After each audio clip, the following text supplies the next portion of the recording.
Pinoon, praise the Lord. Ating mong palakpakan ang ating pinakamamahal na Pinoon. God bless you po sa ating mga beloved Jesus Finest Generation Choir.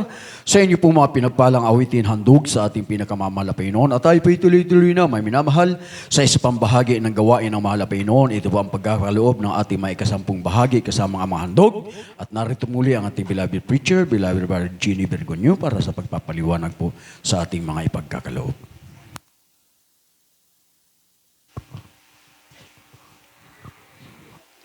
Amen. Praise the Lord. Hallelujah. Praise the Lord.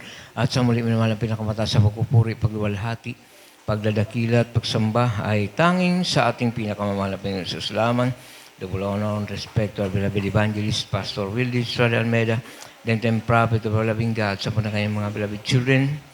At patuloy natin inaalala ang mabuting turo, aral ng ating beloved assistant Pastor Lina C. Almeida. At ang pagbati sa inyong lahat na mahal, magandang tanghali o hapon na po minahal sa ating lahat. Amen. Sa pangalan natin pinakamamahal na Panginoon. Praise the Lord. Lahat magsabing praise the Lord. Amen. At tayo minamahal ay darako na sa ating pagkakaloob na ating mga ikaputhandog sa ating pinakamamahal na Panginoon. Amen. Hallelujah. Ay po minamahal ay magbigay. Amen. Sa banal na gawain ng ating pinakamamahal na Panginoon. Atin pong ibigay ang para sa ating pinakamamahal na Panginoon. Amen. Plus handog mga kapatid. Amen.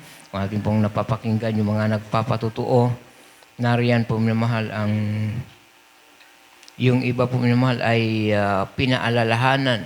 Amen. Sapagkat kanilang ginagamit po minamahal o hiniram. Amen. Hiniram yung para sa ating pinakamamahal na Panginoon. Mayroon siyang nakalaan para sa ating pinakamamahal na Panginoon. Subalit dumating ang time na ito'y kanyang, siya'y nangangailangan. Ito'y kanyang hiniram, mga kapatid, sa ating pinakamamahal na Panginoon. Subalit bagay na hindi po nalugod ang ating pinakamamahal na Panginoon sapagkat hindi po yan minamahal, pinahihintulutan, minamahal. Amen, ng ating pinakamamahal na Panginoon sapagkat ang lahat ng bagay, praise the Lord, ay sa ating pinakamamahal na Panginoon. Kaya kung mayroon tayong pangangailangan, praise the Lord, ibigay natin yung para sa ating pinakamamahal na Panginoon, saka tayo hihingi, amen, sa ating pinakamamahal na Panginoon para sa ating pangangailangan. Amen. Sapagkat ang sabi ng Biblia, dito po minamahal sa Ecclesiastes 12, Kapitulo 12, versikulo 13, ang sabi doon, let us hear the conclusion of the whole matter.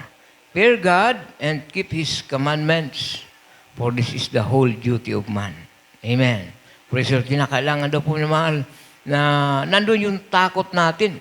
Amen. Sa ating pinakamamahal na Panginoon. Sa Tagalog na, at sa Tagalog, ating pong basahin minamahal. Ito ang wakas ng bagay. Yan. Lahat ay narinig. Ikaw ay matakot sa Diyos at sundin mo ang kanyang mga utos sapagkat ito ang buong katungkulan ng tao. Kinakailangan minamahal yung makita sa atin yung takot.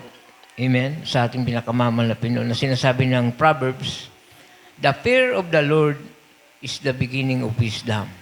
Amen? Pag mayroon tayong takot sa ating pinakamamahal na Panginoon, hindi natin magagawa na kunin yung para sa ating pinakamamahal na Panginoon. At doon minamahal lalakip sa atin yung karunungan. Amen? Galing sa ating pinakamamahal na Panginoon sapagkat doon maghihimala ang ating pinakamamahal na Panginoon sa ating buhay. Sa lahat ng ating mga pangangailangan, siya po ang magpo-provide. Amen? Praise the Lord. At doon po naman ating napakinggan kung paano po naman pinagpala yung ating mahal na kapatid na walang-wala. Na ayon sa kanya naman siya'y umiiyak sa ating pinakamamahal na Panginoon sa tuwing darating yung pagbibigay, wala siyang maibigay. Ang ginagawa niya po, umiiyak siya sa ating pinakamamahal na Panginoon sapagkat nais niyang magbigay, subalit wala siyang maibigay. Amen? At dumating isang araw, dumating yung pagpapala, minamahal. Praise the Lord. Hallelujah. Dumating bigla, minamahal, hindi niya inaasahan yung pagpapala galing sa ating pinakamamahal na Panginoon. Praise the Lord. At doon, minamahal, siya'y pinagpala ng ating pinakamamahal sa lahat ng kanyang mga pangangailangan. Itinugon ng ating pinakamamahal na Panginoon yung kanyang mga pangangailangan. Nagkaroon siya ng mga hanap buhay. Amen. Nakapagtapos yung kanyang mga anak. Nagkaroon siya ng bahay at lupa, minamahal. Amen. Hallelujah. Kaya naman ang sabi pa ng dito naman sa aklat ng Mikas, nasabi dito, Mikas 6:8, ang sabi dito, kanyang ipinakilala sa iyo, o tao, kung ano ang mabuti at ano ang hinihingi ng Panginoon sa iyo. Kundi gumawa na may kaganapan at ibigin ang kaawaan at lumakad na may kababaan na kasama ng iyong Diyos. Palakpakan natin ang ating pinakamamalapin noon na palagi nating ninanais na palagi nating kapiling ang ating pinakamamalapin noon. Praise the Lord. Ang Kristiyano po, kapag tayo nakakalabag sa kautusan ng ating pinakamamalapin noon, praise the Lord, yung presensya ng ating pinakamamalapin noon ay lumalayo sa atin, mga kapatid. Amen. Parang dry tayo, mga kapatid. Amen. Praise the Lord. Nandun, dumarating yung mga karamdaman, dumarating yung kaguluhan, dumarating yung kahirapan. Praise the Lord. Kapag malayo ang Diyos sa atin. Kaya kinakailangan daw po, minamahal, tayo lumakad na may kababaan sa harapan ng ating pinakamamalapin noon. Palagi nating naisin na tayo kasama palagi natin ang ating pinakamamalapin. Huwag tayong mawalay sa guidance ng ating pinakamamahal na Panginoon. Kaya nga po, minamahal, yung napakinggan natin ang patutuo, minamahal, bawat pagpapala na dumarating sa Kanya pong ibinubukod na yung para sa ating pinakamamahal na Panginoon. At pagdating ng banal na gawain, minamahal, Kanyang ihinuhulog, ibinibigay sa gawain ng ating pinakamamahal na Panginoon. At doon po, minamahal, nalulugod ang ating pinakamamahal na Panginoon. Amen. Hallelujah, praise the Lord. At yan naman, mga minamahal, ang ating maikling pagpapaliwanag sa pagbibigay. Tayo po'y magbigay upang pagpalain tayo ng ating pinakamamahal na Panginoon. Sa bawat pagpapala na dumarating sa atin, minamahal, ibigay natin ang 10 bahagi. Ito'y para sa Diyos. At magbibigay pa tayo ng handog sa ganang atin sapagkat doon sa 10%, wala po tayong naibigay. Kundi ibinalik lamang natin yung para sa ating pinakamamahal na Panginoon. Amen? Plus, magbibigay tayo ng handog. Doon tayo pagpapalain ng ating pinakamamahal na Panginoon. Palakpakan natin ang ating pinakamamahal na Panginoon. At tayo po'y manalangin, minamahal, upang basbasan ng ating pinakamamahal na Panginoon, ating ipagkakalob sa araw na ito. Hallelujah. Mapagpalang Ama Diyos na makapangyarihan sa lahat. Ang banal, sa matamis at makapangyarihang pangalan ni Jesus. Narito muli, malapit yung mga anak, malapit noon. Patuloy kami nagpupuri sa iyo, nagpapasalamat sa mga biyaya, malapit noon. Patuloy dumadali sa mga anak, malapit noon. Hallelujah. Maraming salamat o Diyos. At narito kami sa aming pagbibigay ng aming mga ikapo at handog, malapit na aming dadalangin sa pangunang panalangin, pagluhod ng aming beloved pastor, malapit noon. Basbasan na ba, malapit ng bawat kamay na magkakalob sa araw na ito. Ibalik mo po malapit ng makaraming beses ang kanilang pagkakaloob o Diyos. Hallelujah. At maging hindi makapagbigay dahil sa kawalan. Sila rin po malapit na ipagpalain mo ng mga hanap buhay o ng mga pagkakakitaan upang sa mga susunod na mga gawain, sila rin po malapit ay makabahagi. Ito po aming samot panalangin sa matamis at makapangyarihang pangalan ni Jesus. Amen. Praise the Lord. Hallelujah.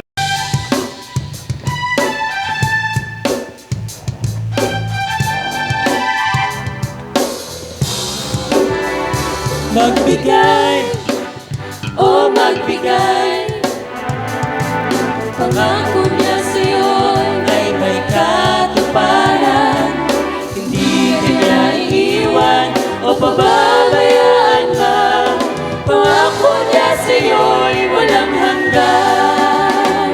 Magbigay, o magbigay,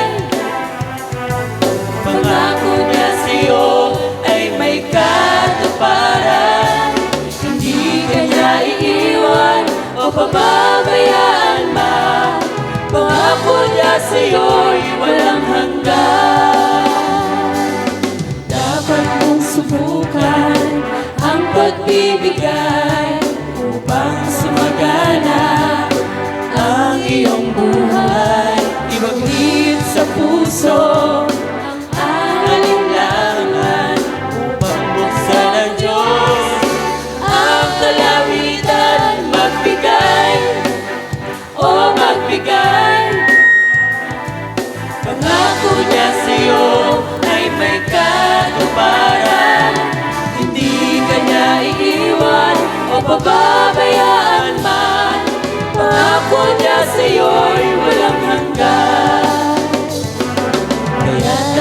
sundin ang pagbibigay upang maihayag ang pagmamahal. Saan ka nanggaling ang iyong buhay? Ito'y buhat sa Diyos na unang nagbigay. Magbigay, o magbigay. Pangako niya sa'yo ay may katuparan. Hindi ka niya iiwan o pababayaan man. Pangako niya sa'yo'y walang hanggan.